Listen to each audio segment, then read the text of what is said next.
Bienvenue, monsieur Djambaydou, dans notre palais. Comme il est écrit devant notre porte, notre mission est d'enrichir les riches et appauvrir les pauvres, parce que de toute façon, ils ne sont que des pauvres. On ne peut en aucun cas permettre à un pauvre de connaître mieux que son destin de pauvre, parce que de toute façon, ils ne sont que des pauvres. À la différence de nous autres, leur vie n'est que misère, souffrance et maladie. Pour cela, monsieur Djambaydou, on a besoin de tes mains et tes oreilles au service de notre système. On exige que tu côtoies ces pauvres malgré leur manque d'hygiène.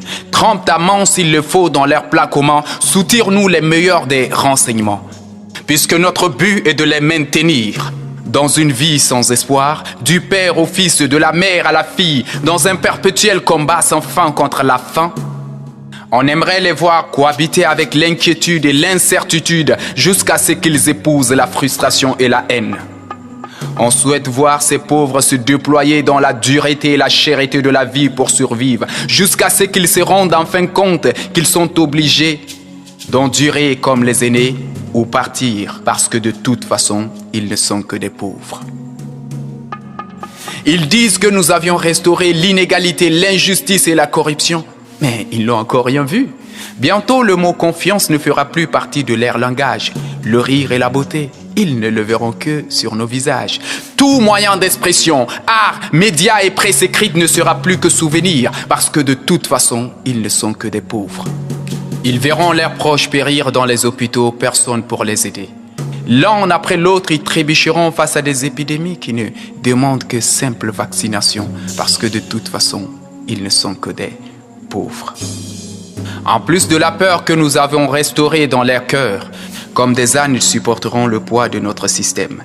Les jeunes, nous allons les tremper dans la mer de la pauvreté pure et dure. Ils sentiront l'odeur du désespoir, sans espoir. Malgré leur diplôme, ils n'expérimenteront jamais le choix de l'emploi. Ils seront condamnés à accepter nos propositions et tout leur sera dicté, quand parler et quand se taire. Ils assisteront à nos préférences sans mot dire. Ils se laisseront corrompre sous prétexte que la vie est dure. Ainsi, ils serviront de pions sur nos échiquiers ou faire le choix de partir comme les premiers ou périr parce que de toute façon, ils ne sont que des pauvres.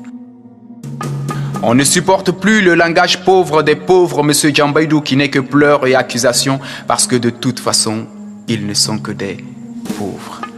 Non, Djambaydou, tu n'as pas à t'inquiéter. Ces pauvres ne se révolteront jamais parce qu'ils ne savent pas quoi revendiquer. Quand Sinda il faut, Sina il faut goûter Kalahawi. L'industrie minière de ce pays n'est pas leur préoccupation première.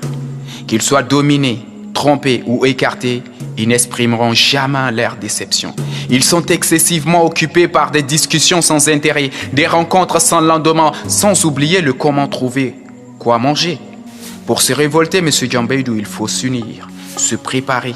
Mais ils sont éparpillés, perdus ou dépassés par leurs problèmes de survie. Leur seule occasion de se rencontrer, c'est les fadas des jeunes, les mariages et autres baptêmes. Et même quand ils se révolteront, monsieur Djambaydou, ils se tromperont de but parce qu'ils n'ont pas une vision commune. Bien qu'ils aient un destin commun pitoyable, ils s'en prendront à leurs semblables parce que de toute façon, ils ne sont que des pauvres.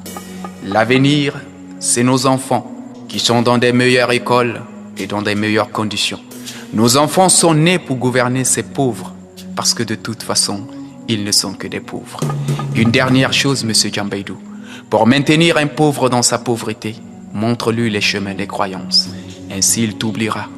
Tout malheur, et même son manque de volonté, il le verra comme émanant de la volonté supérieure. En attendant la miséricorde, il connaîtra la misère sans jamais se pendre à la corde. À présent, monsieur Djambaydou, tu peux rentrer chez toi, et mieux encore, avec une bouteille de whisky.